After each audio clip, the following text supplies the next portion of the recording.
En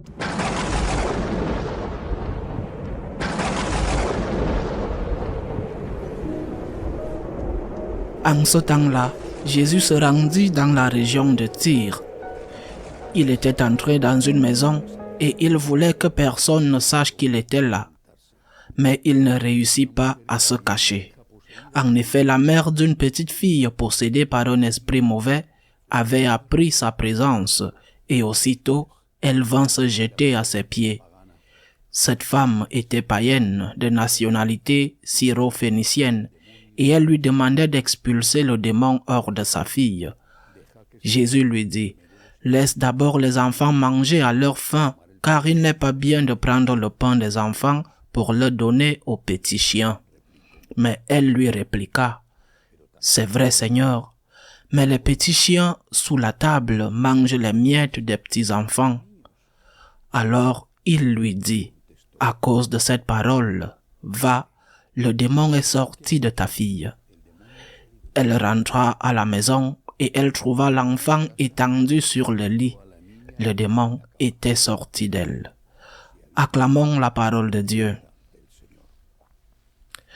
Ce n'est pas une scène facile à interpréter et pourtant, elle a un grand enseignement. Je dis que ce n'est pas facile parce qu'une telle réponse donnée à une mère qui demande de l'aide pour sa fille, c'est une réponse qui est apparemment dure. Même si c'est une comparaison, il compare cette femme à un chien. Quel est l'enseignement? Ou alors, pourquoi Jésus fait-il cela? Parce qu'il veut nous donner une leçon. N'oublions jamais que le Seigneur est Dieu et qu'il sait ce qu'il y a dans le cœur de chacun et il connaît le passé, le présent et le futur. Il savait ce qui allait se passer, mais il a voulu donner une leçon à nous 2000 ans plus tard et aux autres apôtres qui étaient là avec lui. La leçon de l'humilité.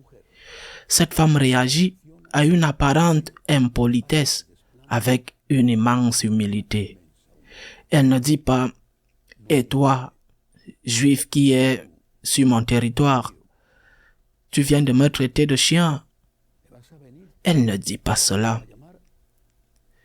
Elle dit que les petits chiens mangent aussi les miettes qui tombent de la table de leur maître.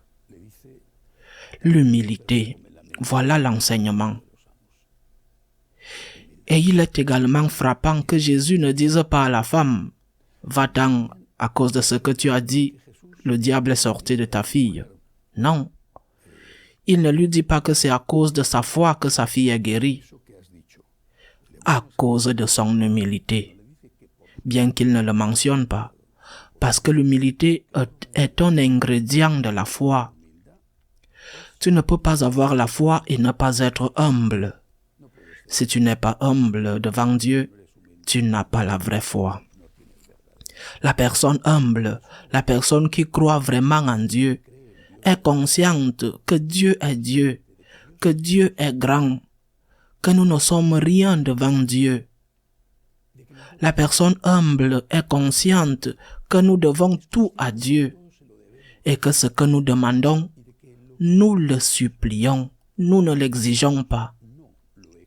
Et c'est cette humilité, l'humilité de celui qui demande, pas l'attitude de celui qui exige. C'est cette humilité qui ouvre le cœur de Jésus. Si nous allons vers le Seigneur avec des exigences, nous fermons le cœur du Christ. Qui sommes-nous pour réclamer, exiger et même menacer ou faire du chantage? Et cela malheureusement est si présent dans les prières des chrétiens, si présent.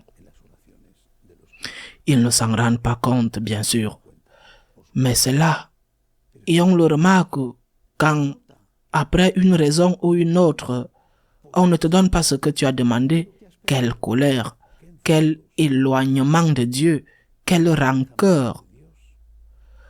Parce que tu n'as jamais demandé. Tu as exigé, tu as réclamé, tu as fait du chantage. Si tu ne me donnes pas ça, je m'éloigne de toi. Si tu ne me donnes pas ça, je dis que je ne crois plus en toi. Je te tue. Ce n'est pas l'attitude d'un croyant. L'attitude d'un croyant est de savoir que Dieu est Dieu, qu'il est plus grand que nous, que nous ne pouvons pas le comprendre entièrement, que sa divine providence sait ce qui doit être fait, même s'il nous semble que cela arrive un peu tard. C'est pourquoi nous devons toujours inclure dans notre prière l'humilité de cette femme cananéenne. Disons toujours au Seigneur ce que le Seigneur lui-même a dit au Père, au jardin des Oliviers. Seigneur, si c'est possible, si c'est possible, si c'est ta volonté que cette coupe passe loin de moi. Si c'est possible, Seigneur, que ce problème soit résolu, si c'est possible, si c'est ta volonté. Mais Seigneur, que ce ne soit pas ma volonté, mais la tienne.